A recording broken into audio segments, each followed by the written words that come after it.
Baik, sekali lagi selamat malam, puji Tuhan, bersyukur, berterima kasih boleh bertemu dengan saudara-saudara semua, Bapak Ibu, sahabat orang muda dalam acara belajar Alkitab online atau Bible Study online yang diorganize atau dipimpin oleh Beautiful Hope Ministry. Pada malam hari ini pelajaran kita berjudul yang berkenan, ya, yang berkenan.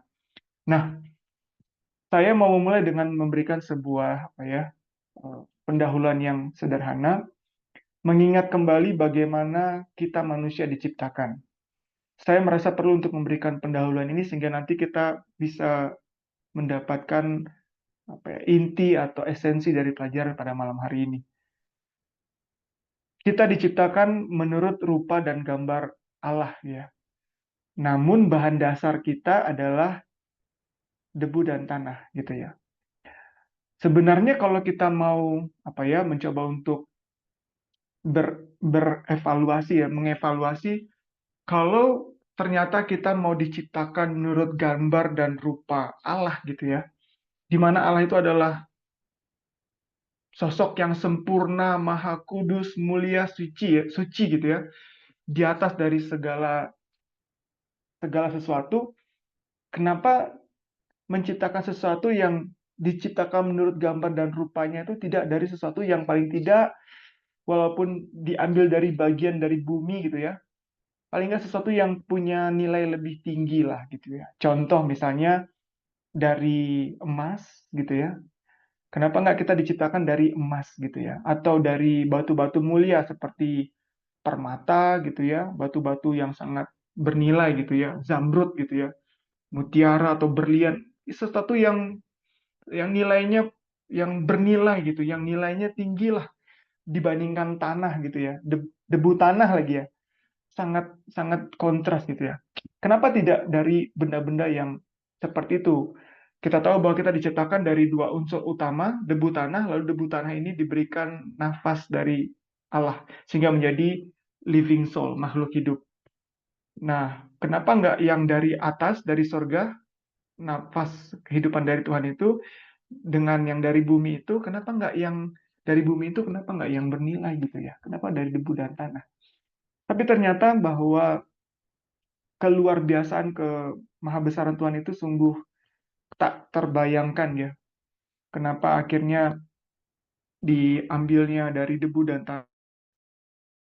Oke, apakah saya sudah kembali?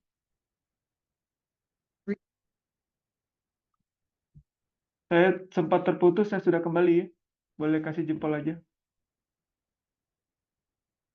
Oke, baik. Terima kasih, Tante. Baik. Kenapa tidak dari batu mulia, tapi kenapa dari debu dan tanah? Ternyata Tuhan punya rencana yang luar biasa ya.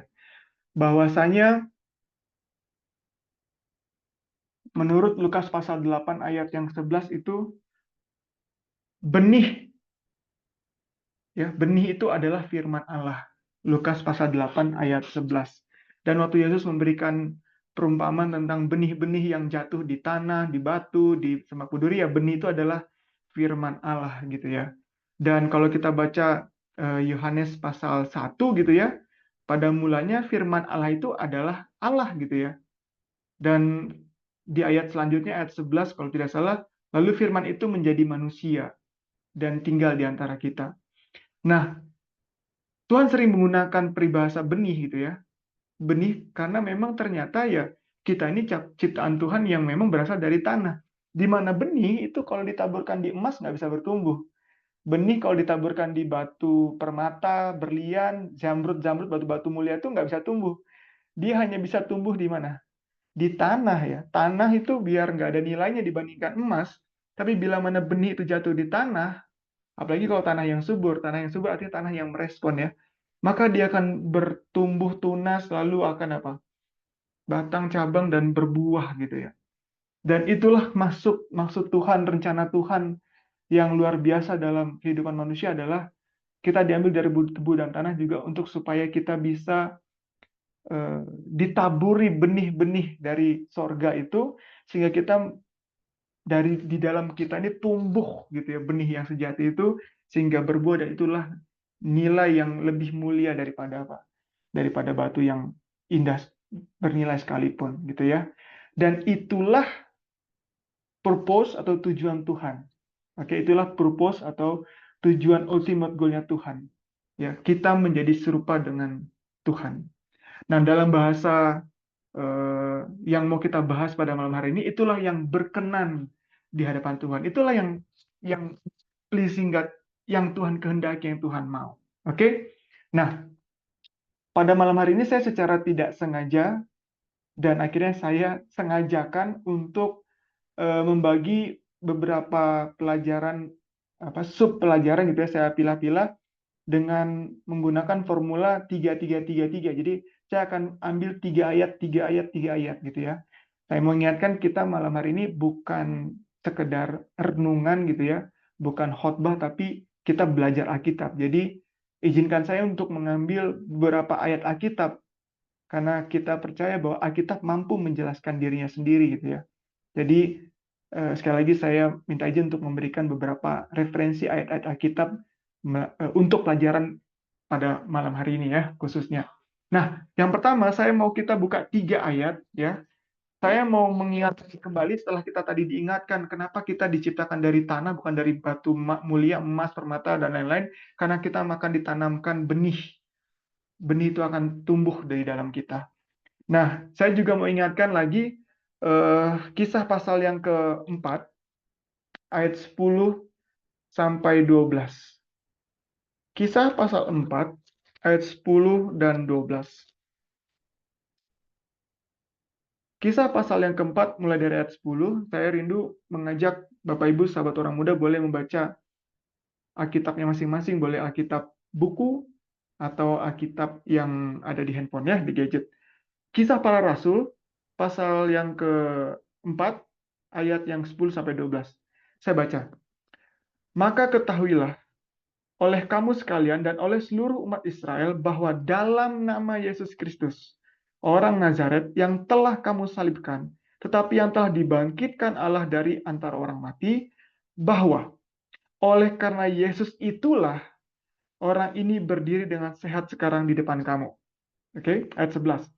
Yesus adalah batu yang dibuang oleh tukang-tukang bangunan, yaitu kamu sendiri. Namun ia telah menjadi batu penjuru. Jadi batu yang penting ya. Ayat 12. Dan keselamatan tidak ada di dalam siapapun juga. Selain di dalam dia, sebab di bawah kolong langit tidak ada nama lain yang diberikan kepada manusia yang oleh kita dapat diselamatkan. Clear. Loud, clear. Crystal clear. Jelas. Sederhana sekali ayat ini. Bahwa keselamatan tidak ada di dalam siapapun juga selain di dalam dia. Siapa tadi? Yesus Kristus yang dibuang oleh banyak orang pada waktu itu, tapi dia adalah batu penjuru.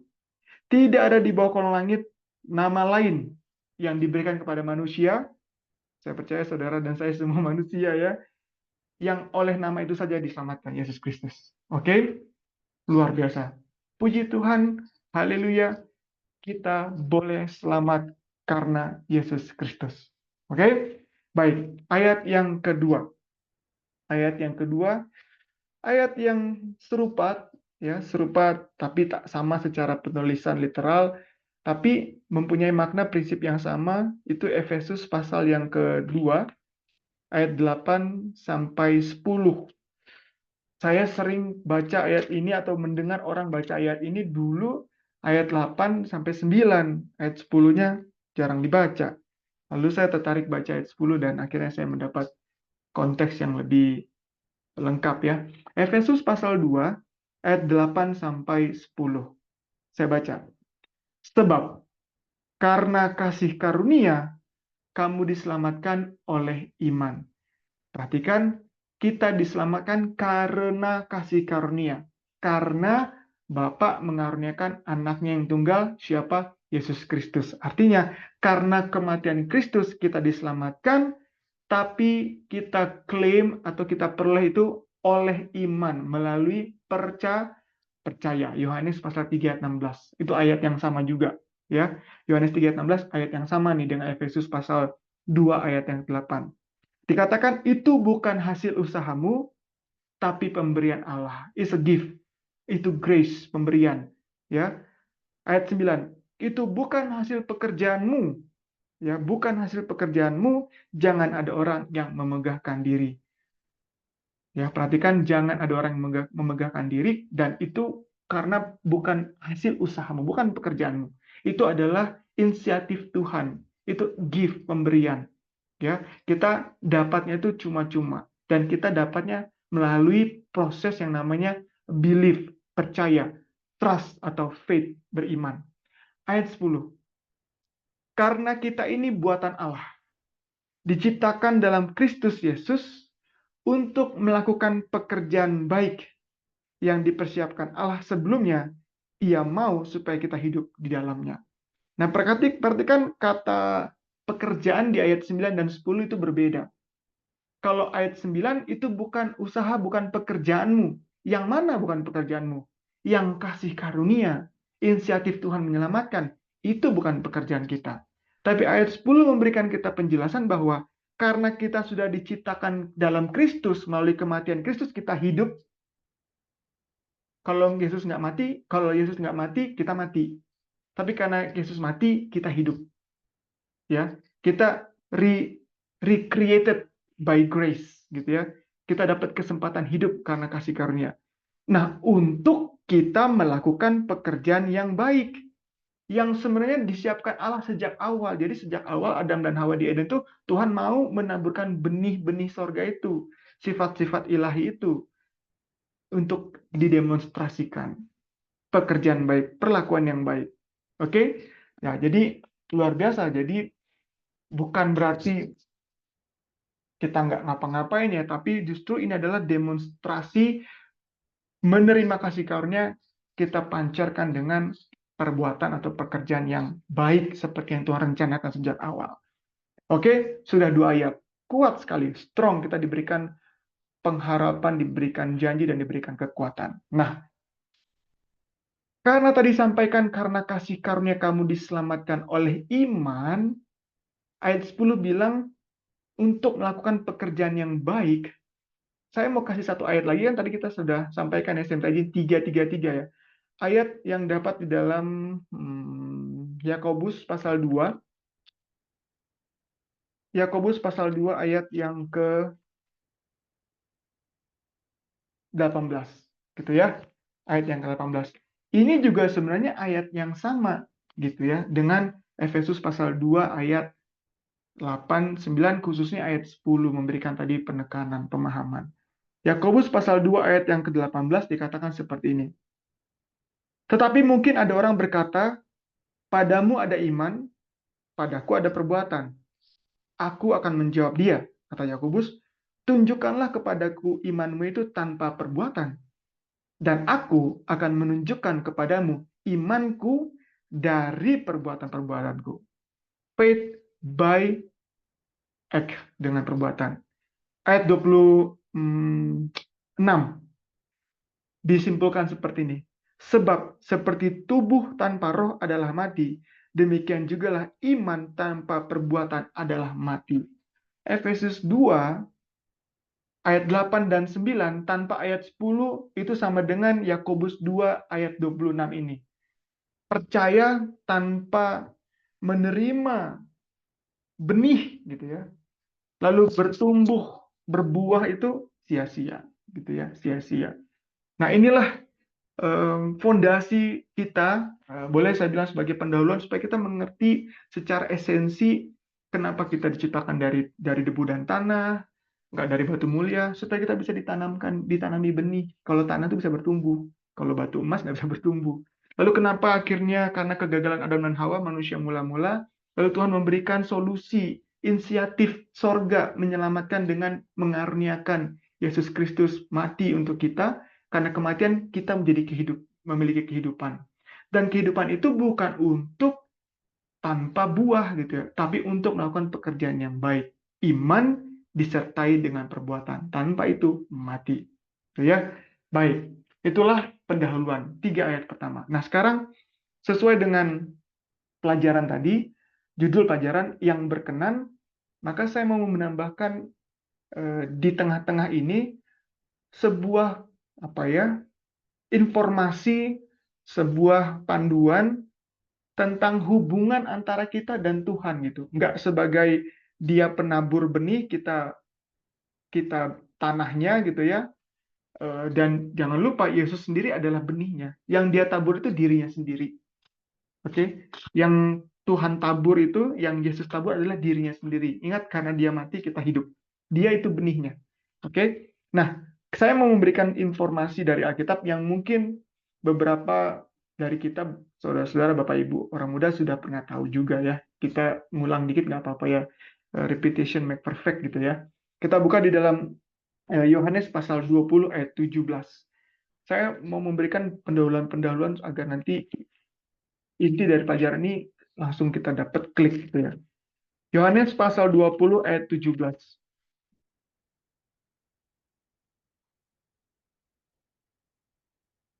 Yohanes sebentar, ada request ini.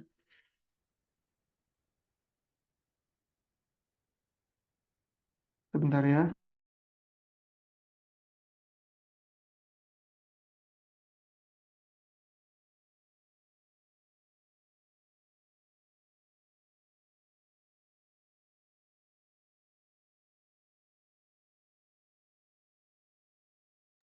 Oke, baik. Yohanes pasal 20 ayat 17, mohon maaf. Kami lagi kesusahan signal di sini. Yohanes pasal 20 ayat yang ke-17. Firman Tuhan berkata seperti ini. Yohanes 20 ayat 17. Kata Yesus kepadanya, "Janganlah engkau memegang aku, sebab aku belum pergi kepada Bapa. Tetapi pergilah kepada saudara-saudaraku." Ini yang ngomong Yesus ya. "Pergilah kepada saudara-saudaraku dan katakanlah kepada mereka bahwa sekarang aku akan pergi kepada Bapakku dan Bapamu, kepada Allahku dan Allahmu." Kalau kita perhatikan di ayat ini, Yohanes 20:17, Yesus bilang, kita ini saudara-saudaranya. Karena dia bilang saudara-saudaraku. Kenapa? Karena Bapakku itu Bapamu, Allahku Allahmu. Bapak Ibu sahabat orang muda boleh paham ya bahwa seperti itulah hubungan intim kita dengan sorga. Bapak Ibu boleh bilang Yesus itu adalah Tuhan Juru Selamat penebus kita, tapi kita juga bisa bilang dia itu saudara kita. Kenapa? Karena Yesus sendiri bilang kita saudaranya. Kenapa? Karena Bapaknya Yesus sama Bapak kita satu. Yang bilang siapa? Firman Tuhan Yesus sendiri. Waduh, luar biasa ya. Orang kaya saya gini ya, saya tahu diri saya ini nggak pantas, nggak layak diciptakan dari debu tanah gitu ya. Tapi setelah diciptakan boleh disebut sama Yesus sendiri saudara dan disebut satu Bapa. Ya, luar biasa. Ini hubungan kita dengan surga. Kita adalah saudara Yesus dan kita adalah anak dari Bapa, dari Tuhan. Puji Tuhan, haleluya. Oke. Nah, Ibrani pasal 2 ayat yang 11. 3 ayat ya. 3 ayat boleh ya. Untuk menguatkan 3 saksi kata Tuhan kayak. Ibrani pasal 2 ayat yang 11 dikatakan seperti ini. Sebab ia yang menguduskan dan mereka yang dikuduskan, mereka semua berasal dari satu. Itulah sebabnya ia tidak malu menyebut mereka saudara. Ia itu huruf besar. Sudah pasti siapa? Yesus. Yesus tidak malu sebut kita saudara. Amin. Puji Tuhan. Terima kasih. Ya, mengucap syukurlah kita. Karena dengan kehidupan kemanusiaan kita yang tak layak ini, penuh dengan dosa dan pelanggaran, kelalaian, bahkan mungkin ada saja yang mungkin tidak pantas di hadapan Tuhan, tapi Yesus memberikan satu pengharapan. Kita masih disebut saudara dan dia tidak malu mengakui kita saudaranya. Oke, ini hubungan kita dengan surga. Ayat selanjutnya, satu ayat lagi. 1 Samuel 12 ayat 22. 1 Samuel 12 ayat yang ke-22. 1 Samuel pasal 12 ayat yang ke-22, firman Tuhan berkata seperti ini. Sebab Tuhan tidak akan membuang umatnya, sebab namanya yang besar. Bukankah Tuhan telah berkenan untuk membuat kamu menjadi umatnya? Ya, Tuhan berkenan membuat kamu menjadi umatnya. Tapi kan muncul kata berkenan di sini ya. Please gitu ya. Allah berkenan. Jadi luar biasa. Yesus bilang kita saudara-saudaranya karena Bapaknya Yesus sama Bapak kita sama, satu. Tadi di dalam Ibrani kata kita berasal dari satu, sama-sama berasal dari satu, dari Bapa, dan Yesus tidak malu menyebut kita saudaranya. Yang ketiga tadi katanya Tuhan berkenan menyebut kita umatnya. Luar biasa ya. Puji Tuhan ya. Untuk kehidupan saya yang seperti ini, saya tidak tahu masing-masing kita boleh introspeksi diri masing-masing. Tuhan memberikan janji dan pengharapan yang luar biasa tidak bernilai.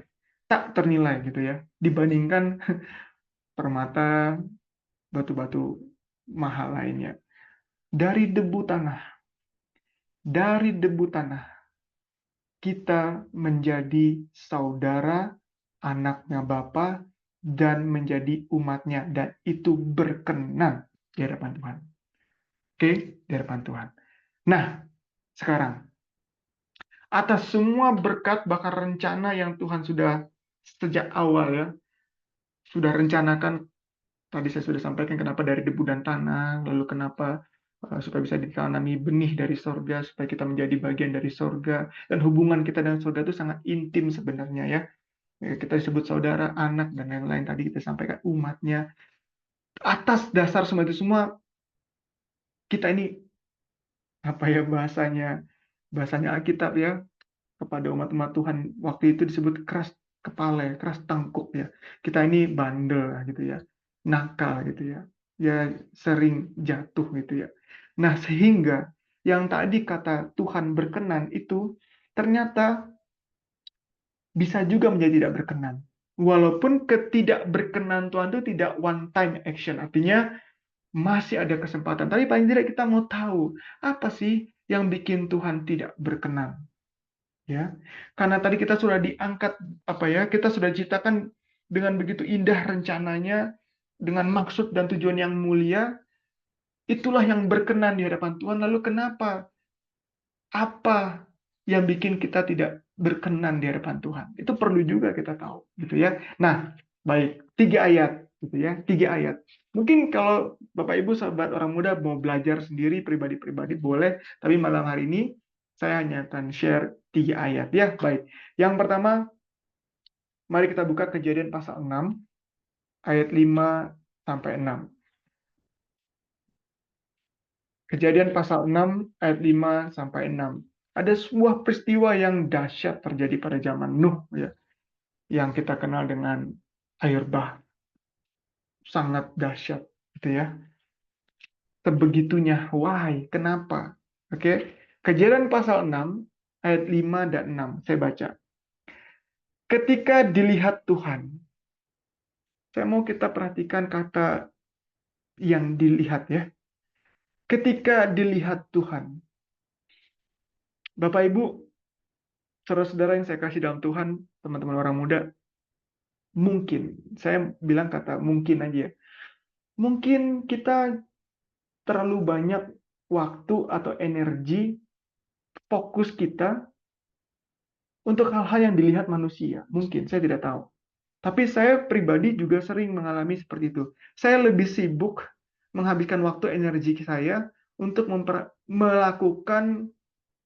memperhatikan apa yang akan dilihat manusia. Padahal lebih penting apa yang dilihat oleh Tuhan. Kita lanjutkan, Kejadian pasal 6 ayat 5. Ketika dilihat Tuhan bahwa kejahatan manusia besar di bumi dan bahwa segala kecenderungan hatinya selalu membuahkan kejahatan semata-mata. Ya, kata selalu itu saya coba lihat ini dalam tulisan apa ya Ibraninya itu yom, kemudian kata semata-mata itu dituliskan dan kata apa ya nakam gitu ya, yome, yome. Kalau King Jamesnya bilang continually. Jadi bahasa Greek asli Ibraninya ini memberikan arti seperti ini, lifetime, sepanjang hidup, seumur hidup. kamus bahasa Ibrani-nya menjelaskan hidup itu kan bernafas. Kita kalau bernafas hidup, kalau nggak bernafas mati. Artinya dikatakan seperti ini, bahwa hatinya selalu membuahkan kejahatan semata-mata. Jadi selama bernafas, selama hidup, lifetime, yoma tadi ya, itu ya isinya jahat gitu ya. Bayangin, kalau satu hari 24 jam bernafas, 8 jamnya bernafas tapi sambil tidur, nggak ada kegiatan apa-apa, tapi begitu buka mata, 16 jam sisanya itu isinya tuh membuahkan yang jahat-jahat saja. Itu seperti itu Tuhan mengungkapkannya. Luar biasa ya, jahatnya orang-orang pada waktu itu. Nanti kita lihat apa yang terjadi dalam hidup kita. Tapi kita lihat dulu dari ayat ini. Ayat 6. Maka menyesalah Tuhan bahwa ia telah menjadikan manusia di bumi dan hal itu, perhatikan, memilukan hatinya.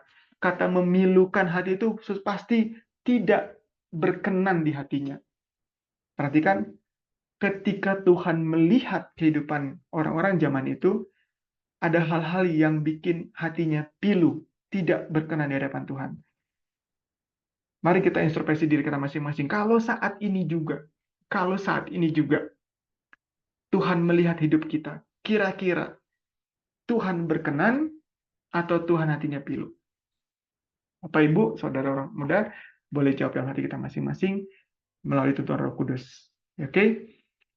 Kira-kira kalau Tuhan melihat kehidupan kita 1 minggu ini, hari ini dan 6 hari yang lalu, 1 minggu ini, kira-kira kalau Tuhan lihat-lihat kehidupan kita, apakah Tuhan berkenan atau Tuhan hatinya pilu?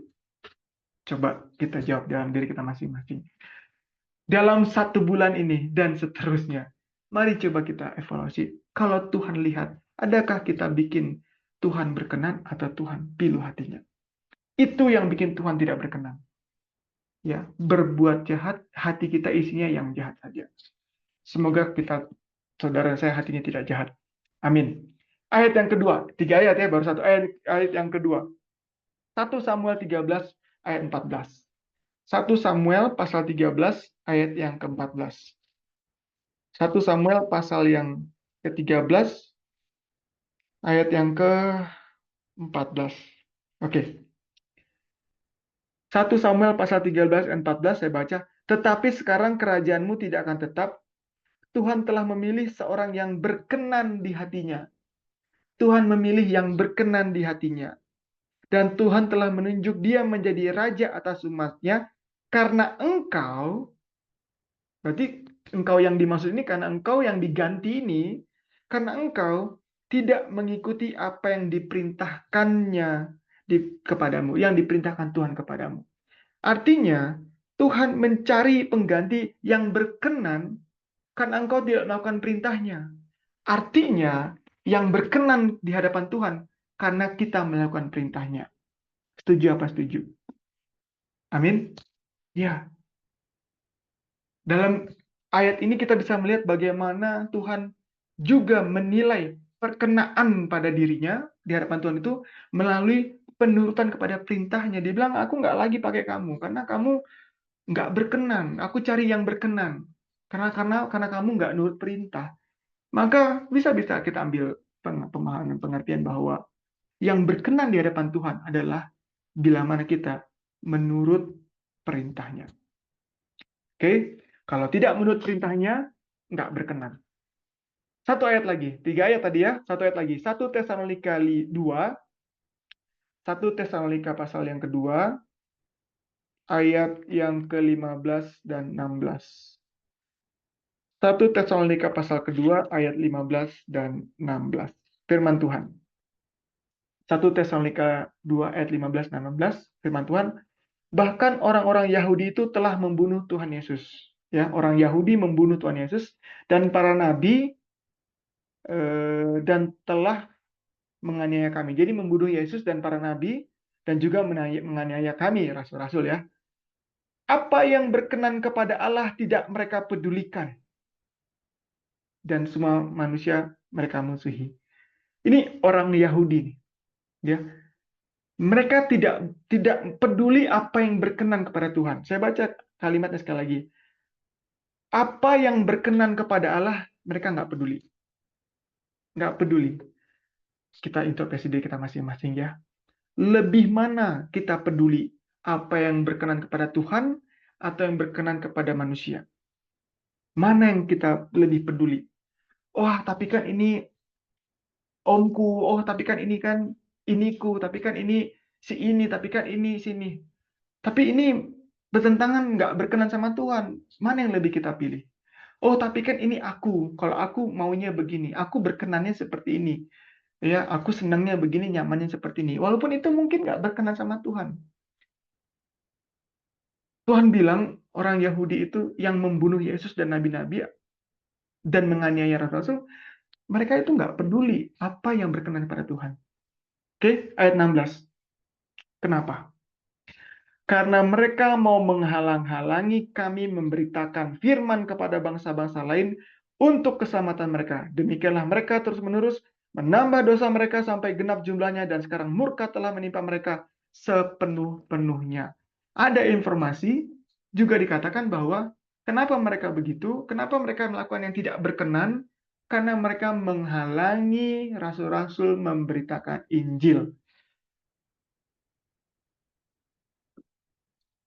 Pengetahuan atau pertumbuhan masing-masing kita dalam pengenalan akan Injil, belajar akan firman Tuhan itu progresif ya. Ada orang yang bisa dengan tuntunan Roh Kudus bisa mengerti lebih cepat, ada yang butuh proses waktu lebih lama. Walaupun saya dalam pengertian saya akan Injil itu terbatas atau belum mengerti sepenuhnya, tapi jangan sampai saya menjadi orang yang menghalang-halangi pemberitaan Injil. Paham ya? Karena dikatakan apa? Karena mereka mau menghalang-halangi kami, rasul-rasul, untuk memberitakan firman Allah. Waktu itu rasul-rasul memberitakan Injil, Yesus Kristus anak Allah, mati dan sudah bangkit. Dan akan datang kembali. Oke? Jadi, yang tidak berkenan di hadapan Tuhan karena tidak peduli apa yang berkenan pada Tuhan dan menghalang-halangi firman. Oke, itulah tiga dulu ya. Apa yang tidak berkenan di hadapan Tuhan? Satu, orang zaman Nuh karena berbuat jahat saja hatinya semata-mata, continuously, ya, continually, lifetime, sepanjang selama dia bernapas isinya ya pikiran yang jahat saja. Tuhan nggak berkenan, hati Tuhan pilu. Kedua, ya, karena tidak ikut perintahnya, nggak berkenan Tuhan. Ya namanya juga perintah Tuhan. Kalau kita nggak ikut perintahnya ya, tentu saya nggak berkenan sama yang membuat perintah ya, atau membuat hukum atau membuat firman. Lalu orang-orang yang tidak peduli apa yang berkenan sama Tuhan. Pokoknya ya mungkin apa yang berkenan kepada manusia. Kita lebih cari mana yang lebih berkenan kepada manusia daripada berkenan pada Tuhan ya. Itu makanya Tuhan Yesus ya dalam satu pelajaran dia menghardik orang-orang Farisi ahli Taurat karena mereka lebih mengutamakan adat istiadat ya. Lebih penting adat istiadat daripada kebenaran gitu kan. Jadi mereka lebih cari yang berkenan kepada manusia daripada kepada Tuhan. Baik, kalau gitu kita sudah tahu bahwa rencana indah bahwa kita adalah makhluk yang diciptakan untuk ditanami benih sorga sehingga kita menjadi apa ya demonstrasi rencana Allah yang sesungguhnya. Kita menjadi bagian sorga karena kita adalah anak-anak Tuhan, saudara Yesus, kita adalah umatnya, Tuhan berkenan kita menjadi umatnya. Tapi kita juga tahu bahwa ada hal-hal yang bikin Tuhan tidak berkenan gitu ya. Tadi itu sudah belajari. Lalu gitu apa solusinya? Apa yang bikin Tuhan berkenan? Tentu saja kebalikan dari yang tadi ya. Tapi bolehlah kita melihat informasi ataupun nasihat dari Tuhan melalui Alkitab ya. Nah, kita buka 3 ayat lagi. Boleh ya? Kita sudah mau selesai. Baik, kita buka Ibrani pasal 11 ayat yang ke-6. Ibrani pasal 11 ayat yang ke-6 secara nyata secara tegas sih saya bilang ini sederhana ayatnya tapi pointful gitu ya. Dikatakan seperti ini, Ibrani pasal 11 ayat 6. Tetapi tanpa iman tidak mungkin orang berkenan kepada Allah. Oke? Tidak mungkin orang berkenan kepada Allah tanpa iman. Sebab barang siapa berpaling kepada Allah, ia harus percaya bahwa Allah ada dan bahwa Allah memberi upah kepada orang yang sungguh-sungguh mencari Dia. Kata kuncinya, without faith, you will not please God. Tanpa iman kita tidak mungkin berkenan, diterima sama Tuhan. Dan tadi kita di awal sudah baca, sudah pelajari bahwa iman itu ya ada karena ada kasih karunia dulu, lalu kita percaya. Dan percaya itu harus didemonstrasikan dengan pekerjaan yang baik tadi kalau Efesus 2 ayat 10. Kalau Yakobus bilang iman tanpa perbuatan mati. Jadi perlu ya setelah kita menerima kasih karunia pengampunan keselamatan itu, kita perlu cari tahu apa sih yang berkenan di hadapan Tuhan. Apa yang berkenan di hadapan Tuhan? Ini, oh ya, lakukan. Tuhan berkenan yang seperti ini, ikuti. Oh yang ini nggak berkenan Tuhan, ya jangan. Tapi ini berkenan kepada manusia, tapi nggak berkenan kepada Tuhan. Pilih, ini nggak berkenan kepada Tuhan, saya nggak lakukan. Oh ini berkenan kepada Tuhan, tapi nggak berkenan kepada manusia. Nggak apa-apa, karena kita mau berkenan kepada Tuhan. Ingat, orang-orang zaman Nuh ketika Tuhan melihat, bukan ketika manusia melihat. Jadi bukan apa yang dilihat manusia, tapi apa yang dilihat oleh Tuhan. Bukan apa yang berkenan pada manusia, tapi apa yang berkenan pada Tuhan. Oke? Dan iman yang disertai atau didemonstrasikan perbuatan, seperti itulah yang berkenan. Tanpa iman, tidak mungkin orang berkenan kepada Tuhan. Ayat yang kedua. Yeskiel pasal 33 ayat 11. Wah, saya suka juga ini ayat ini. Yeskiel pasal 33 ayat yang 11. Saya percaya sebagian besar, mungkin semua kita pernah baca ayat ini ya. Yeskiel pasal 33 ayat yang ke-11. Katakanlah kepada mereka, demi aku yang hidup, demikianlah firman Tuhan Allah.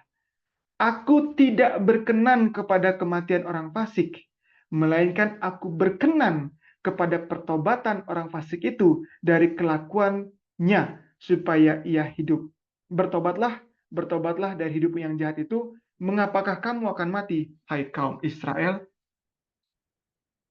Dari ayat Yeskiel pasal 33 ayat yang ke-11 ini, kita bisa dapat informasi jawaban. Apa yang berkenan kepada Tuhan? Pertobatan. Bertobat. Ya, gitu ya. Bertobat. Itu sebabnya pada saat Yesus memulai public ministry-nya, mulai pertama sekali khotbah, atau pertama sekali mulai memberitakan Injil, Yesus pertama sekali khotbah itu bukan khotbah di atas bukit. Sebelum itu dia sudah khotbah. Dia mulai berkata-kata. Firman-Nya dia berkata apa? Bertobatlah, kerajaan surga sudah dekat. Kata bertobat itu berkenan di hadapan Tuhan. Tapi bukan ngomong doang ya maksudnya ya. Hidup yang bertobat. Tuhan bilang, aku tidak berkenan orang-orang jahat ini mati. Aku nggak berkenan orang-orang fasik. Saya nggak berkenan Raymond itu karena dosa-dosanya dia mati. Saya nggak. Tuhan nggak. Bukan itu yang Tuhan mau. Tapi yang Tuhan kehendaki, yang Tuhan mau, yang Tuhan berkenan adalah kalau bertobat. Jadi kita sudah dapat ya solusi yang kedua. Yang pertama tadi, tanpa iman tidak mungkin kita berkenan kepada Tuhan. Yang kedua, pertobatan yang berkenan kepada Tuhan. Saya mungkin bolehlah ya dapat kesempatan melayani Tuhan dan umat-umat Tuhan, memberikan pelajaran seperti ini, sharing ya. Tapi kalau dengan memberikan pelajaran seperti ini, sharing seperti ini, kalau hidup saya yang tidak dilihat saudara-saudara tidak bertobat, nggak berkenan juga Tuhan. Sharing pelajaran Alkitab ini perbuatan yang baik kalau menurut Efesus 2 ayat 10. Tapi kalau ada perbuatan-perbuatan lain yang saya tidak bertobat, itu juga tidak berkenan. Tapi Tuhan berkenan kalau kita bertobat. Amin. Yang terakhir, 3 ya. 1 Yohanes 3 ayat 22. 3 ayat, 3 ayat, 3 ayat. 1 Yohanes 3 ayat yang ke-22. 1 Yohanes pasal 3 ayat yang ke-22. Oke, baik. Semoga saya tepat nih. 1 Yohanes 3 ayat 22. Dan apa saja yang kita minta, kita memperolehnya daripadanya. Karena kita menuruti segala perintahnya dan berbuat apa yang berkenan kepadanya. Sama ya, kalau tadi Tuhan tidak berkenan dan mengganti karena tidak menurut perintah, Tuhan memberikan satu panggilan, nasihat, amaran kepada kita. Melalui 1 Yohanes pasal 3 ayat 22 dikatakan, karena kita menuruti segala perintahnya dan berbuat apa yang berkenan kepadanya. Dan saya mau saudara-saudara perhatikan kata segala di situ ya. Bukan karena kita menuruti sebagian perintahnya. Segala perintahnya. Apa yang kita tahu, kita ikutin. Apa yang kita tahu, ikutin. Nah, yang belum tahu ya kita nggak dituntut untuk melakukan itu ya. Tapi karena kasih karunia sudah menyelamatkan kita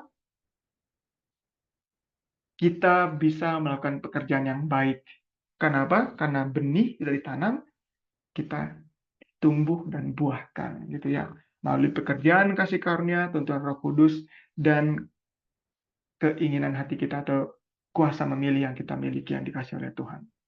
Oke, itulah eh, tips atau saran atau nasihat Tuhan apa yang berkenan kepada Tuhan. Iman, perbuatan, menurut perintah, segala perintah. Dan saudara-saudara boleh belajar lebih lanjut lagi masing-masing. Nanti ada banyak hal yang lain, tapi malam hari ini saya memilih 3-3-3-3 gitu ya, supaya tidak melebar dan kita bisa mendapatkan beberapa referensi atau beberapa nasihat baik dari Alkitab. Sebagai penutup, saya mau kita kembali ke Kejadian pasal 6, kita mulai dari ayat yang ke-7 sebagai penutup. Kejadian pasal 6, mulai dari ayat yang ke-7.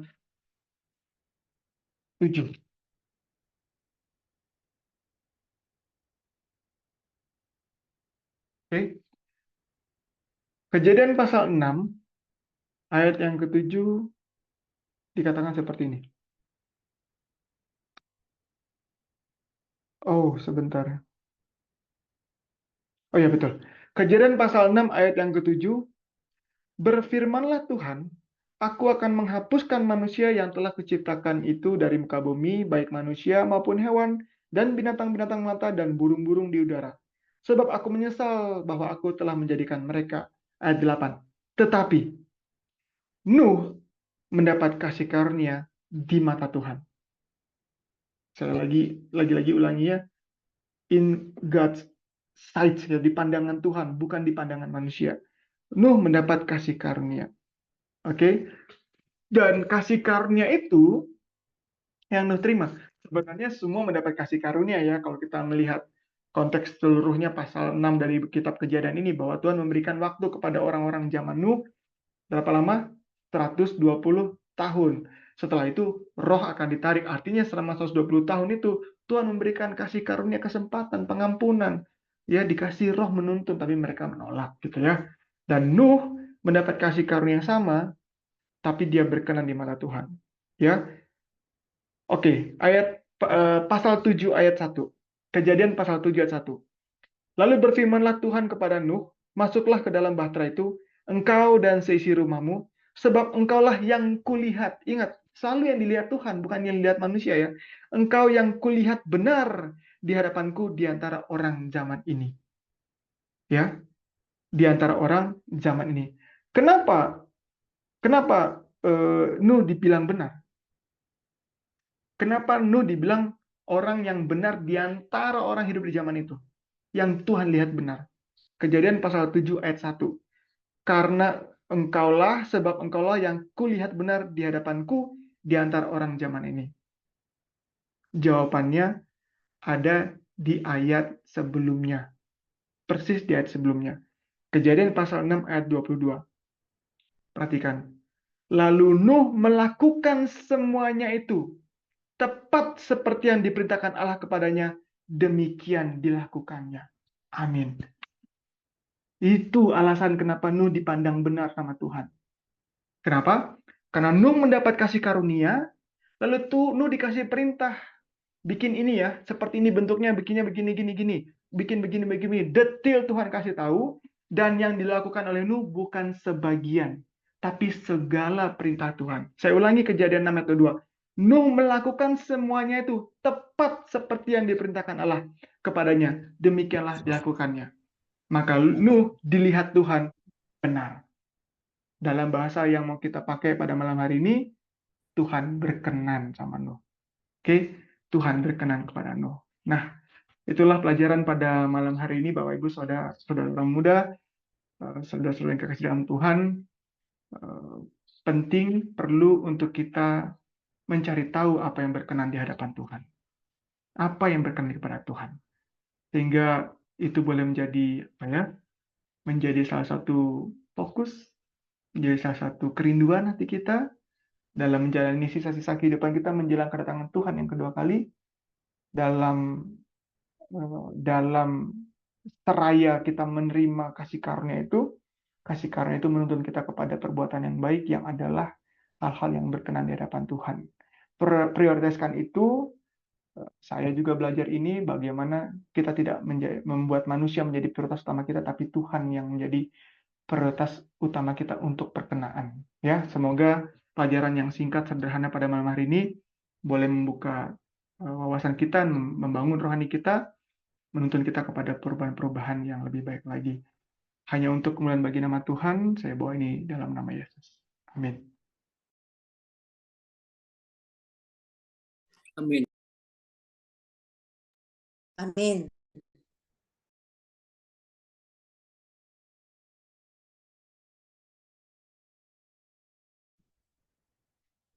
Puji Tuhan atas firman yang sudah disampaikan.